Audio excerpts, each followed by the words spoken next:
All right, we have a lot to talk about, and that's a good thing. And then we'll turn it to turbo so we can kind of compare the 0 to 20 throttle speed. Actually, this is much better than I thought. Velotric has been on a roll lately, and they've just raised the bar again with the brand new Velotric Discover 3.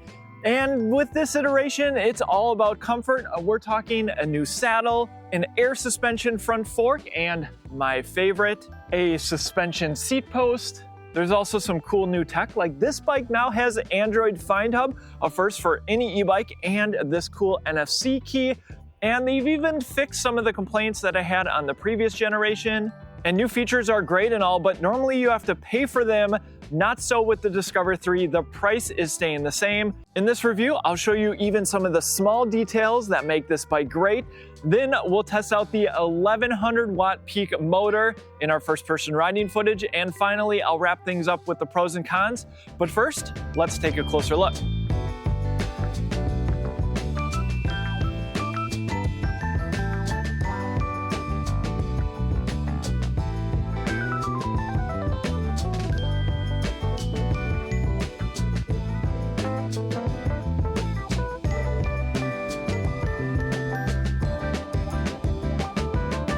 So high level, Velotric has become a major player in the e-bike industry. They have a whole slew of e-bikes now, and we've reviewed every single one. They have 1,000+ dealership network at this point. And as you'll see with the Discover 3, they just keep making their e-bikes better. And so if you decide to pick up a Velotric e-bike, we can help you save some money. Use our discount code and link down in the description, or just scan the QR code on your screen now. Your purchase directly helps support eBike Escape and makes videos like this one possible, so thank you for your support. The Discover 3 comes in at $19.99 and comes in 2 different sizes, regular and large.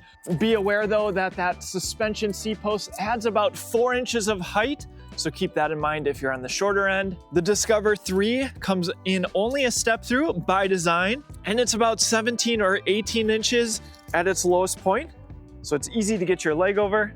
I'm 6 feet tall with a 32-inch inseam. This is the size large. My wife is 5'5".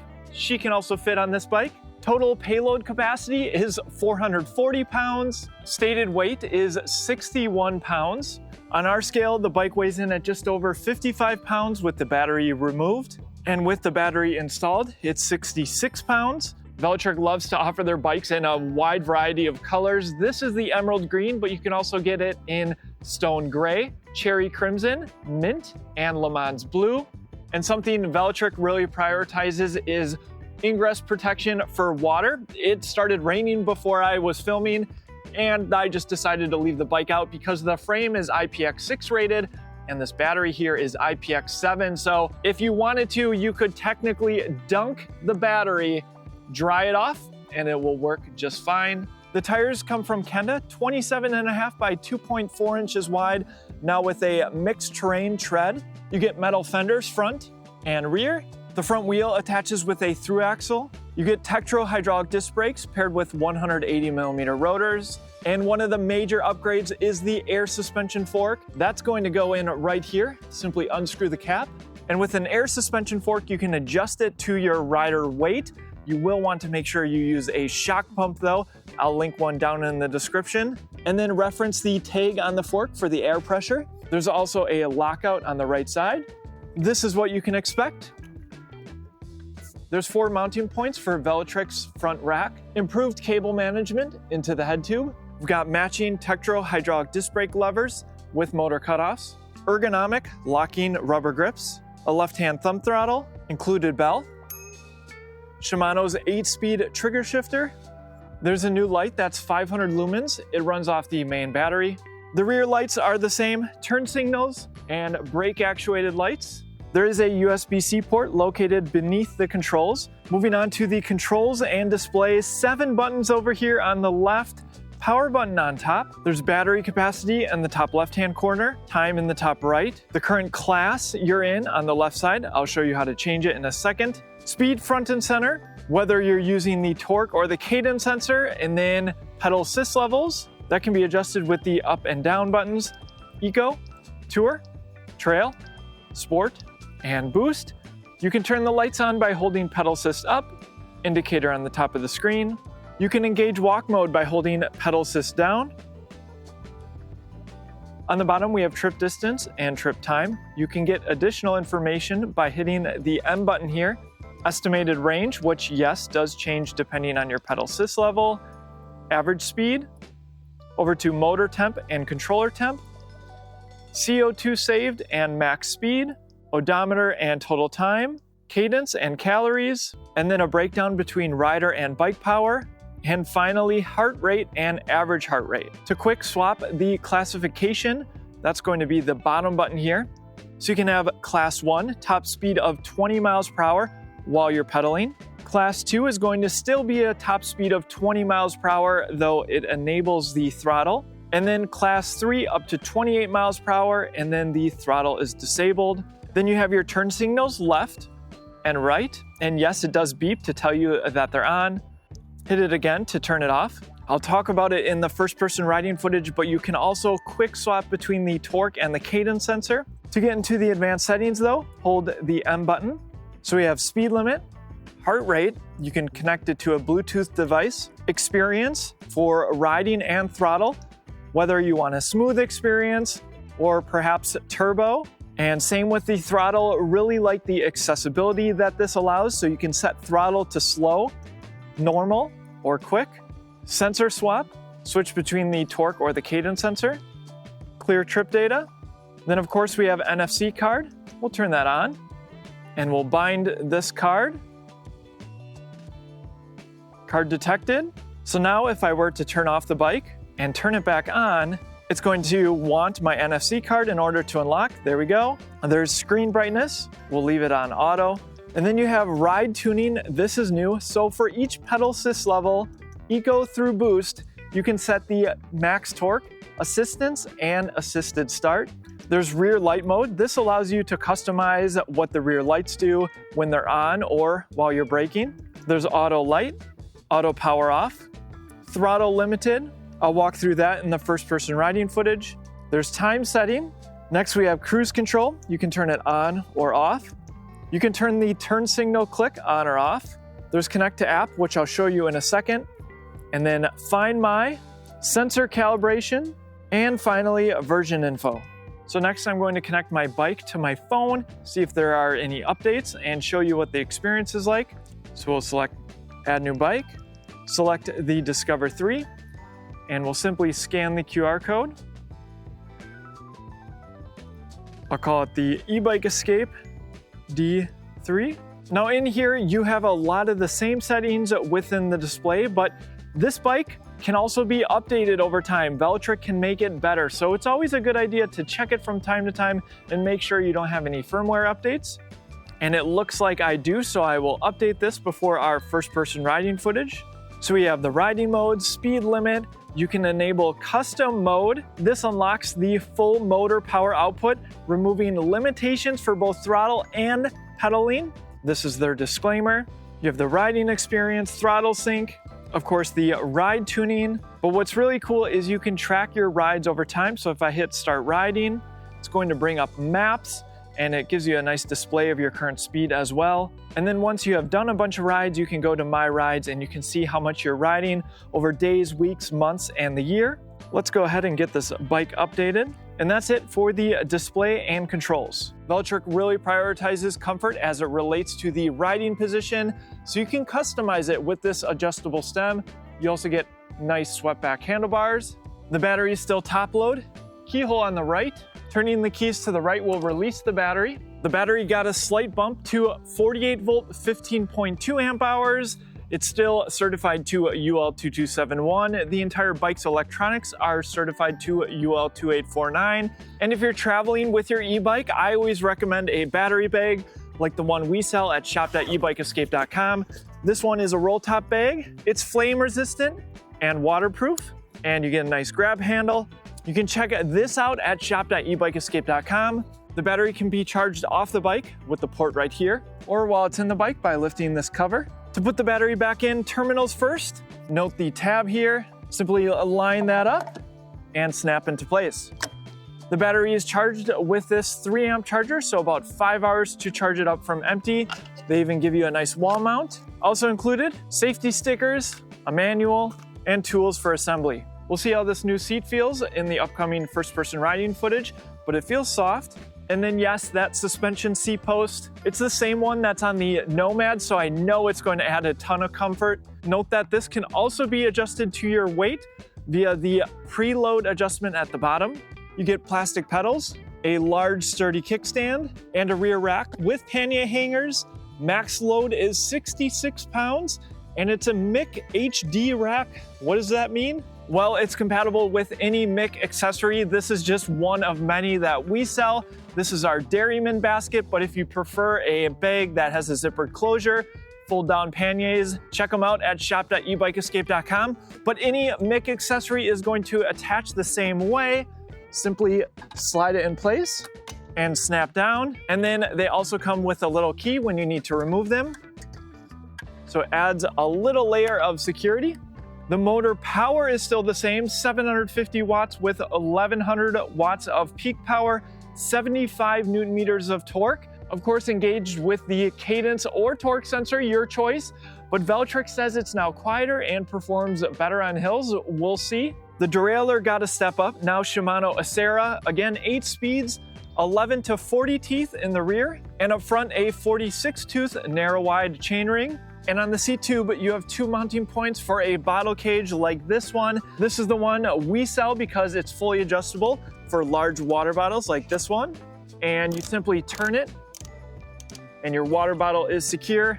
This accessory also available at shop.ebikeescape.com. Thanks for your support.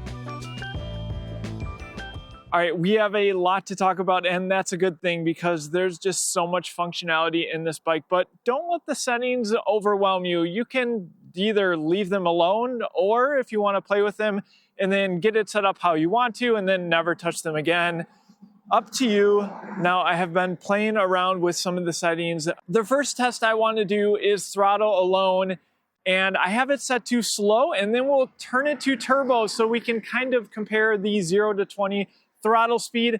That will give you a sense of what the differences are. So here we go, 3, 2, 1, throttle only on slow.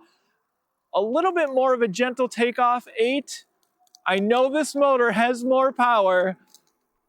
And up just a slight hill here, creeping up, 18, 19, and there's 20. All right, so now I'm going to change throttle to turbo. We'll leave riding experience at smooth. All right, throttle only on turbo. We'll see how much faster I get to 20. Here we go, 3, 2, 1, throttle only.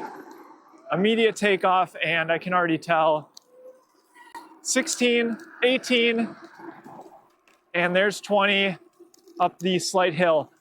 So if you want a gentle takeoff, set it to slow. If you want a faster 0 to 20, set it to turbo. That's really cool. Now, more than that, there's even more you can change on how the throttle performs. When I was in the display, you might have noticed throttle limited. So right now, throttle limited is turned on for cadence sensor mode. So I'm going to quick swap to that. I'm in cadence mode right now. And so I'm going to use the throttle here. And what you're going to notice is I'm not actually going to get to 20 miles per hour. So the throttle is tied to the pedal assist level, which is also handy. Maybe you don't want to go 20 miles an hour. Accessibility is such a big factor, and it's important to be safe on your e-bike. So that's a cool feature. So now if I swap to torque sensor and eco, and you can tell I'm going to go faster. So you can turn throttle limited on or off. That's so fun. While we're at it, let's talk about cruise control. Cruise control is exactly as you'd expect. Just ride at whatever speed you want to be going. Hold the bottom button. That doubles as the class change button. And there you go. There's a little indicator at the top of the screen. Looks like I hit it around 10 miles an hour, and it's just going to hold me at that.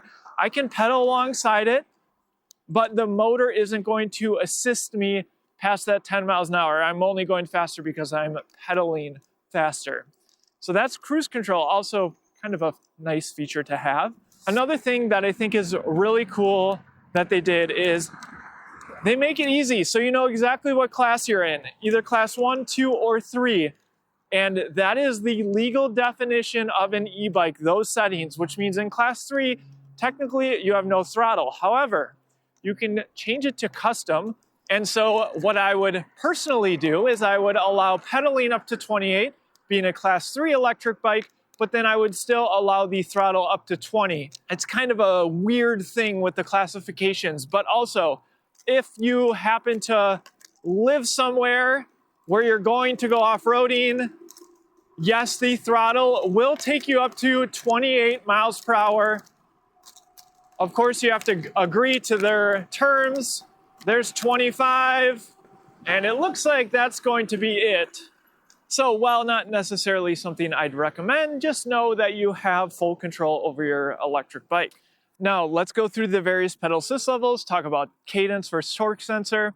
Now, I did leave all the settings alone, with the exception of the boost. I just cranked all those settings up to the highest so we can see how it performs. And I have it in class 1, so top speed is going to be 20 miles per hour. I have it in cadence sensor mode. Now remember, you can turn these settings down if you want to, but it's important to keep in mind a cadence sensor, as long as I'm spinning my legs, I'm going to get power from the motor. Now the reason I don't have it in class 3 is because actually the speed that it will stop at is higher in class 3 mode, and I want to keep it below 20 just for now. I could shift up to 3rd gear and nice and easy, just spinning my legs in eco, going 10 miles an hour. So it's speed limited. Let's go into tour. So just a little bit more power here. So think of a cadence sensor. It's just easier to get the amount of power from the motor. Torque sensor, you have to work for it a little bit, though. Of course, you can always turn the pedal assist up. Looks like 12 miles per hour in tour. Let's go into trail here. Looks like 14 miles an hour. I did shift up a little bit here. 15. All right, and sport. Looks like 17 miles an hour. Now I'm assuming boost will be 20. And again, as long as my legs are spinning, no matter how hard, and there's 20 miles an hour. So easy, 1100 watts of peak power. Now I can quickly swap this to 28 miles per hour. Let's see if you get any ghost pedaling. I'm in 8th gear now. There's 25, 26, 28 miles an hour. So the motor is capable of it. Must have been a fluke that I only hit 25 on throttle alone. And I must say gearing is appropriate for class 3 speed, so you don't have to worry there. Now keep in mind, in the experience section, you can change that to slow for riding. Say you're a new rider, I think that's a good idea for perhaps a more easygoing ride, and keep your pedal assist levels low. We'll leave it in smooth though for the torque sensor section. So in boost, I have max torque, 100 Newton meters, percent assistance, 100, and assisted start 5, which means that when I was in cadence sensor mode, it is insanely sensitive. Maybe I can show that off quick. And there we go. There is a ton of power with boost mode, that's for sure. All right, now let's jump into the torque sensor here. So with the torque sensor, I'm going to leave it in class 3 because I imagine it's going to make me have to work for those higher speeds. It's not just going to launch me to 28 miles per hour in boost with the cadence sensor. All right, and from a stop, immediate assistance from the motor. Let's shift up to 3rd gear. So the more power that I put in, the more power I'm going to get from the motor. Nice leisurely cadence. Eco, 9 miles an hour. And what's cool is you have this bar here, so you can kind of get an idea of how much effort you're putting in, and the motor power is giving you a little bit more. So it looks like I got up to 12, 13 miles an hour, 14. All right, let's go into tour. Nice and easy, cruising at 12 miles an hour. Shift up to 5th gear. There's 15 miles an hour. Can feel it in my legs, but not overly exerting myself. Let's go to trail. Nice and easy, 13, 14 miles an hour. So it seems like with the torque sensor, they also have the speeds kind of nicely spaced out and a little bit more leg power. Let's see, 16, getting close to 20 miles per hour. There's 17. All right, let's jump into sport. All right, in sport, easy to cruise at 16 miles an hour with a little bit more effort. Let's see if we can hit 20. Shift up. It's going to be 6th gear. There's 18. 19. This isn't too bad. Let's go into boost. Nice and easy. Shift up to 7th gear. I prefer a slower cadence. So very easy to cruise at 20 miles per hour with the torque sensor. But you saw how easy it was to get power from the motor with the cadence sensor. So if you want to travel at higher speeds consistently, perhaps you want to use the cadence sensor. Let's see though what I can do with the torque sensor in boost. All right, there's 22, that's not too bad. 23, we'll go to 8th gear. Actually, this is much better than I thought. And again, I did turn the settings all the way up. So that was only a little bit more leg power, and I can hit mid-20s with the torque sensor. Let's see if I can hit 28. And there's 28 miles an hour. All right, let's try throttle alone up to 28 again. And there's 28 miles an hour on throttle alone. All right, so that is how the bike performs on flat ground. But let's see how it does up our large hill climb test. All right, this hill is absolutely massive. The GoPro makes it look so much smaller than it is, and we are going to do the test in torque sensor mode, and then I'll show you a little trick.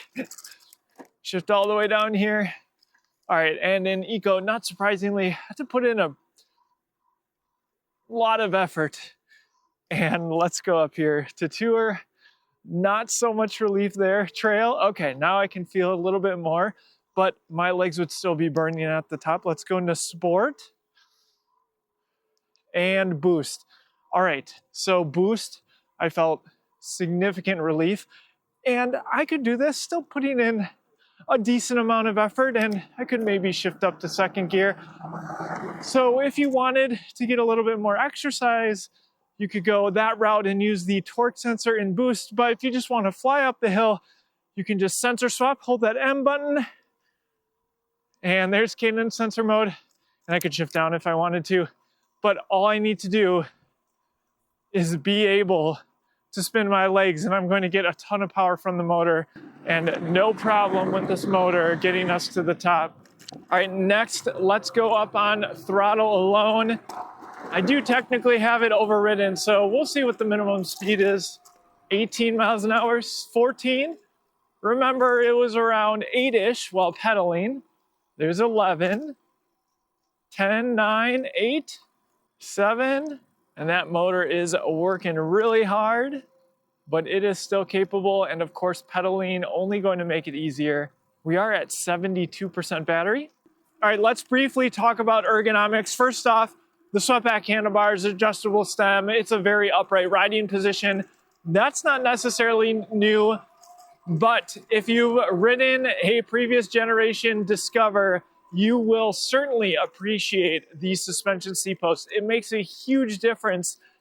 And even more so, I feel like on a bike where you're more in your seat, if you will, as opposed to leaning forward, actually the suspension Seatpost is kind of doing the heavy lifting, if you will, when it comes to comfort. Of course, the front suspension fork feels great too. The suspension Seatpost kind of soaks up more of those minor bumps. I think on this bike, if I only had to choose one, I'd actually maybe just take the suspension Seatpost. The seat padding certainly has a lot to give to it. It's certainly comfortable, more comfortable than most seats. Let's do a quick brake test at this telephone pole right here. And yeah, I mean, these Tektro hydraulic disc brakes are on so many electric bikes that I review, and I have never been let down by their performance. I've never even had to bleed these brakes, so good performance there. All right, with that, let's get into some third-person riding footage. I'll give you the pros and cons of the Velotric Discover 3. The Discover 3 builds on what already made the Discover 2 Velotric's best bike at launch. They kept the solid foundation, ditched the small annoyances reviewers like me called out, and added smart features without jacking up the price. For me, the standout is that suspension Seatpost. It makes a massive difference in comfort on real-world rides. And Velotric threw it in at the same price point. Remember to grab my discount code and use our link in the description to save some money and support the channel. A quality suspension Seatpost like this usually adds $100 plus elsewhere. The upgrade to the adjustable air suspension fork was a pleasant surprise too. It's one of the best I've felt on a sub $2,000 e-bike. You can actually dial it in for your weight, which is huge. I'm all about swept back handlebars and adjustable stems for comfy town cruising, and Velotric nails that here. The big center-mounted display is super easy to read, and they offer 2 frame sizes for better fit, and the expanded color options make it feel more premium. Quick change features like SensorSwap are super handy, toggle between cadence and torque sensing on the fly. The new class changer replaces the old overkill 15 levels of pedal assist. Simply switch between class 1, 2, and 3, plus a custom mode where you can tweak top speeds to match local laws. And one of my favorite upgrades, the Ride Tune customization. Not many brands go this deep. You get full control over pedal assist sensitivity, motor response, and especially the throttle experience. Power users can unleash the full 1100 watts of peak power with aggressive acceleration, while newer riders can tone it down for smoother, gentler starts or cap the throttle speed so it doesn't always max out at 20 miles per hour. It's incredibly versatile and makes the bike accessible to everyone without compromise. NFC keys are a nice touch for keyless security. Even better, the Discover 3 integrates with Apple Find My and now Android's FindHub, so whether you're on iPhone or Android, you get built-in tracking for real peace of mind if your bike ever goes missing. Accessories like the MIC rear rack, fenders, and lights round it out as a complete package. So what are some of the considerations? No high step option, same as the Discover 2. Step-throughs just sell better, so I get it. It's also still a pretty heavy e-bike, so keep that in mind, or check out Velotric's lighter Breeze if weight is a priority. Home assembly has a few extra steps. Watch my unboxing video for the full rundown. If this video has helped you decide on a Discover 3, help me and help yourself out by saving some money. Use our link and discount code down in the description or scan the QR code on your screen. Bottom line, with these added comfort features, deep ride tune customization, smart tracking for Apple and Android, and Velotric's big dealer network for service and support, the Discover 3 is easily one of my top recommendations right now. What do you think of the Discover 3? Drop your thoughts in the comments. If you already ride a Velotric, tell me how it's treating you. Thanks so much for watching, and I'll see you in the next one.